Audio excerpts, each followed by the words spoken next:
Welcome to the Slop Farm. Enjoy the video. In this video, I will explain how to fix PS5 controller delay. So let's get started with basic checks. First, ensure your controller is fully charged. A low battery can cause intermittent issues. Next, try restarting your PlayStation 5 console completely, as this often resolves minor glitches. Also, verify that the controller is properly paired, perhaps unpairing and repairing it.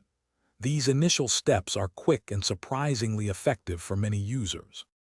Wireless interference can significantly impact controller responsiveness. Try sitting closer to your console, ideally within 10 feet, to strengthen the Bluetooth signal. Move any other active wireless devices, like Wi-Fi routers or cordless phones, at least 5 feet away from your PlayStation 5.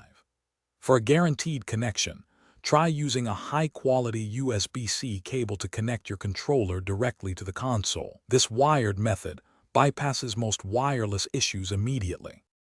Outdated software is a common culprit for performance problems. Make sure your PlayStation 5 console's system software is fully updated. You can find this in the system settings.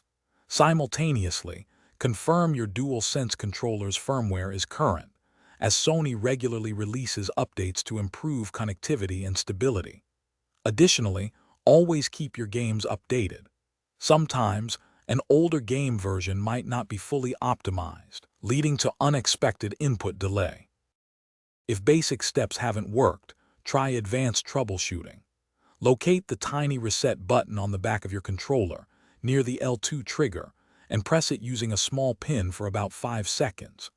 You can also try rebuilding your PlayStation 5's database by starting in safe mode, which optimizes your system files.